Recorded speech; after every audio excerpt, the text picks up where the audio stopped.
Doctor Kiran Kumar ರಾಯರ್ YouTube ಚಾನಲ್ಗೆ ಆತ್ಮೀಯ ಸ್ವಾಗತ. ಸ್ನೇಹಿತರೆ, ಇವತ್ತಿನ ಈ ಒಂದು ವಿಡಿಯೋದಲ್ಲಿ ನಾನು ಕರ್ನಾಟಕ ವಿಶ್ವವಿದ್ಯಾಲಯದ ವ್ಯಾಪ್ತಿಯಲ್ಲಿ ಬರುವಂತಹ BCA ಹಾಗೂ BSc ಕನ್ನಡ ಪಠ್ಯವಾದ ವಿಸ್ಮಯ 1 ಇದರಲ್ಲಿಯ ಪರೀಕ್ಷಾ ದೃಷ್ಟಿಯಲ್ಲಿ ಅತಿ ಸಂಭವನೀಯವಾದಂತಹ ಪ್ರಶ್ನೋತ್ತರಗಳನ್ನು ಆಯ್ಕೆ ಮಾಡಿಕೊಂಡು ಈ ಒಂದು ವಿಡಿಯೋಗಳಲ್ಲಿ ತಿಳಿಸ್ತಾ ಇದ್ದೇನೆ.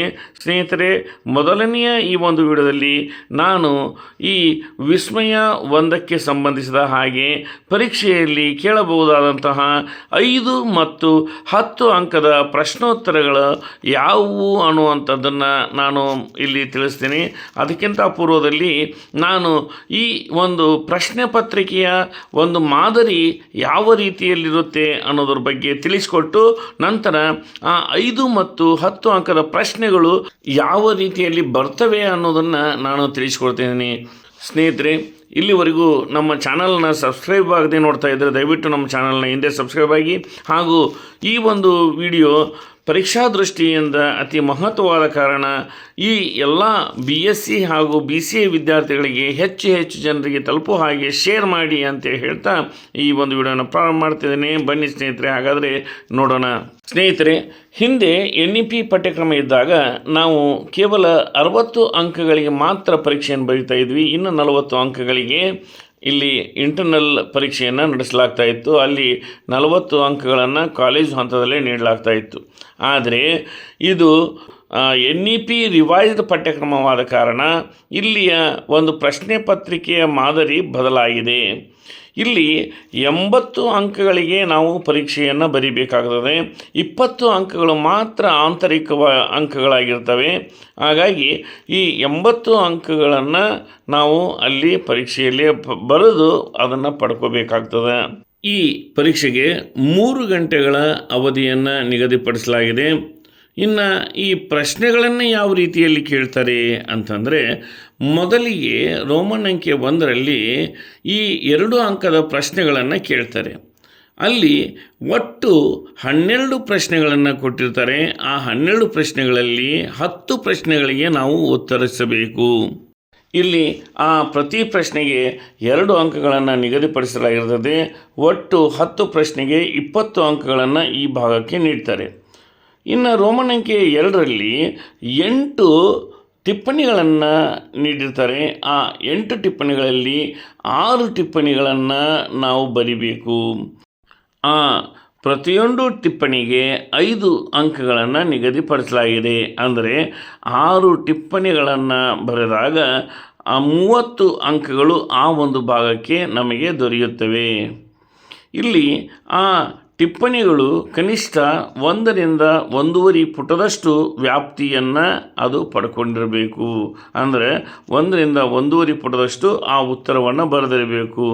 ಮುಂದೆ ಈ ರೋಮನ್ ಅಂಕೆ 3ರಲ್ಲಿ ಪ್ರಬಂಧ ಮಾದರಿಯ ಪ್ರಶ್ನೆಗಳನ್ನು ಕೇಳಲಾಗಿರ್ತದೆ. ಆ ಪ್ರಬಂಧ ಮಾದರಿಯ ಪ್ರಶ್ನೆಗಳಿಗೆ ಕನಿಷ್ಠ 3ರಿಂದ 3.5 ಪುಟದಷ್ಟು ಉತ್ತರವನ್ನು ಬರೀಬೇಕು.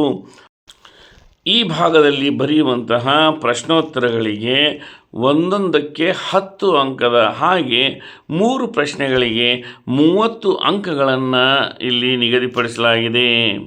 ಇಲ್ಲಿ ಒಟ್ಟಾರೆ ಅಂಕಗಳನ್ನು ನೋಡೋದಾದರೆ 2 ಅಂಕದ ಪ್ರಶ್ನೆಗಳಿಗೆ 20 ಅಂಕಗಳು, 5 ಅಂಕದ ಪ್ರಶ್ನೆಗಳಿಗೆ 30 ಅಂಕಗಳು ಹಾಗೂ 10 ಅಂಕದ ಪ್ರಶ್ನೆಗಳಿಗೆ 30 ಅಂಕಗಳು, ಒಟ್ಟು 80 ಅಂಕಗಳನ್ನು ಇಲ್ಲಿ ನಿಗದಿಪಡಿಸಲಾಗಿದೆ.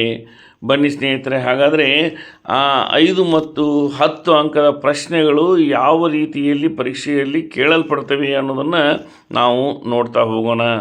ಸ್ನೇಹಿತರೆ, ಇಲ್ಲಿ ನಾವು ಪ್ರಶ್ನೆ ಪತ್ರಿಕೆಯಲ್ಲಿ ಕೇಳುವುದಕ್ಕಿಂತ ಹೆಚ್ಚಿನ ಒಂದು ಪ್ರಶ್ನೆಗಳನ್ನು ನಾನು ನೀಡಿದ್ದೇನೆ.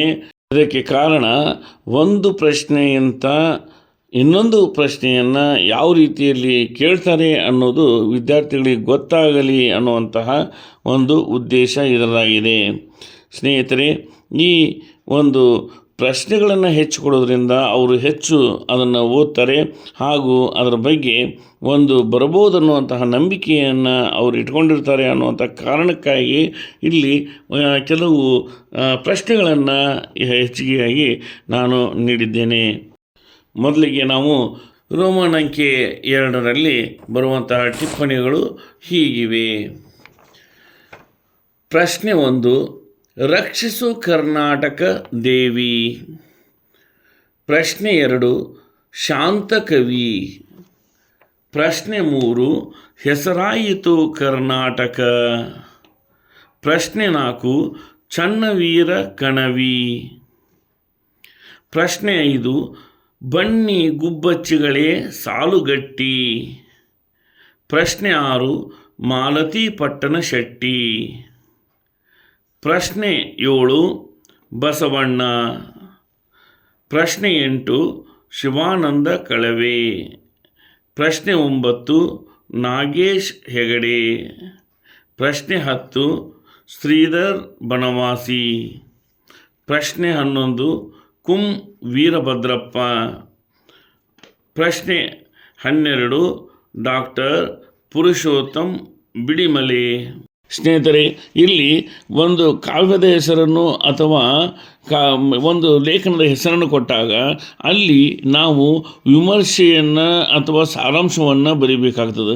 ಒಂದು ವೇಳೆ ಅಲ್ಲಿ ಲೇಖಕರ ಹೆಸರನ್ನು ಅಥವಾ ಕವಿಯ ಹೆಸರನ್ನು ಕೊಟ್ಟಾಗ ಆ ಕವಿ ಪರಿಚಯವನ್ನು ಅಥವಾ ಲೇಖಕರ ಪರಿಚಯವನ್ನು ನಾವು ಬರೀಬೇಕಾಗ್ತದೆ.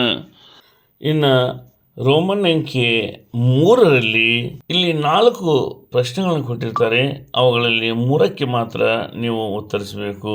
ಆದರೆ ಈ ಭಾಗದಲ್ಲಿ ಸುಮಾರು 7 ಪ್ರಶ್ನೆಗಳನ್ನು ನೀಡಿದ್ದೇನೆ. ಆ ಎಲ್ಲ ಪ್ರಶ್ನೆಗಳನ್ನು ಗಮನದಲ್ಲಿಟ್ಟುಕೊಂಡು ನೀವು ಓದಬೇಕು ಅಂತ ಹೇಳ್ತಾ ಇದ್ದೇನೆ. ಸ್ನೇಹಿತರೆ, ಈ ರೋಮನ್ ಅಂಕೆ 3ರಲ್ಲಿ ಯಾವ ರೀತಿಯ ಪ್ರಶ್ನೆಗಳನ್ನು ಕೇಳಿದ್ದಾರೆ ಅನ್ನೋದನ್ನು ನೋಡೋಣ ಬನ್ನಿ.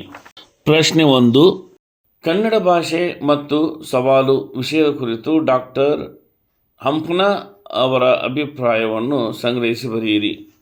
ಪ್ರಶ್ನೆ 2, ಕಲಿಕೆಯ ನುಡಿ ಗೊಂದಲಗಳ ಹಿಂದಿರುವ ಹುನ್ನಾರಗಳು ಲೇಖನದಲ್ಲಿ ಡಾಕ್ಟರ್ ರಂಗನಾಥ್ ಕಂಠನಕುಂಟೆ ಇವರು ಹೇಳಿದ ಅಭಿಪ್ರಾಯಗಳನ್ನು ಸಂಗ್ರಹಿಸಿ ಬರೆಯಿರಿ. ಪ್ರಶ್ನೆ 3, ದೇವರುಗಳ ಹೆಸರಿನಲ್ಲಿ ಜನಸಾಮಾನ್ಯರ ಶೋಷಣೆ ಹೇಗೆ ನಡೆಯುತ್ತಿದೆ ಎಂಬುದು ಅವತಾರಗಳು ಲೇಖನದಲ್ಲಿ ಹೇಗೆ ಮೂಡಿ ಬಂದಿದೆ ತಿಳಿಸಿರಿ. ಪ್ರಶ್ನೆ 4, ಜಾತಿ ಹೆಸರುಗಳ ವಿನಾಶವೋ ಅಥವಾ ಜಾತಿ ಅಸಮಾನತೆಯ ವಿನಾಶವೋ ಲೇಖನವನ್ನು ಆಧರಿಸಿ ವಿವರಿಸಿರಿ.